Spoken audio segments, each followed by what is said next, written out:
grouping. Now, we all know about the Roman numeral system. We still use that today.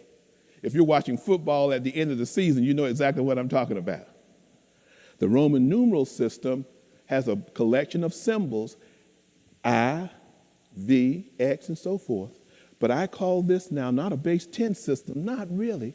I call it a 5x2 system. Why 5x2? Because the staff or the I is 1 and V is 5, so it's 5 times 1. But then V to X, that symbol goes from 5 to 10 times 2, and this pattern is repeated.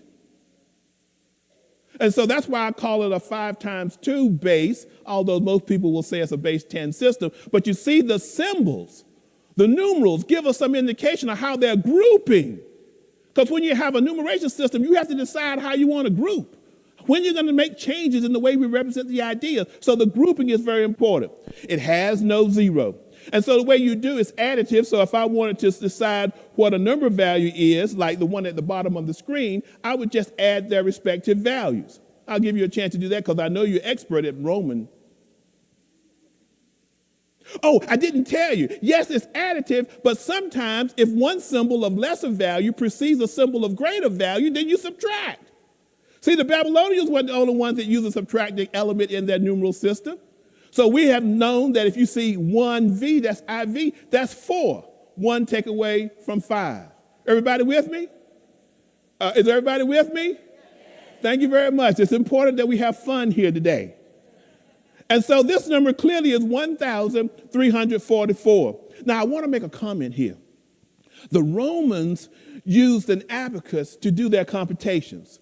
And you can see in the abacus that this is a 5x2 base system because you'll see the rod on which I have 4 units or 4 beads in my display. And then I move to the next level. I don't have it written there, but that's the level for V for 5. And so the rods are what's physical, but they know how to put things in the space between. So if I wanted to use the abacus to add, and I'll add something simple, I'll just add 3 more beads to my rod. And if I add 3 more beads to my rod, the reason it's a 5x2 system because now I'm going to regroup based on having more than 5 on a rod. You with me? 5 or more on a rod. So that's why it's a 5x2 system because that's how they group. Don't let them tell you there's a strict base 10 system because they kind of not so much. But if I now regroup on 5, when I regroup, I get 1 more 5. But 2 5s means I've got to regroup again. And when I regroup again, I get a X or a 10. So the Romans used abacuses to do computations. And I mention this because this is very important in the history of math because I don't have time to talk about all of this. It's such a brief history. But there was a butting of heads about whether we should use a tool, a calculator, or whether we should use paper and pencil algorithms, or maybe sand and finger algorithms. But anyway, the point is that there was a competing interest about should we do computer or use paper algorithms.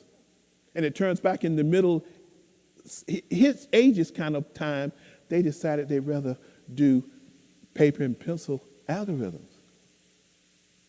They were called algorithms. And that's kind of neat because today we're fighting the same battle. Should kids be allowed to use a calculator or should they be required to learn things on paper and pencil?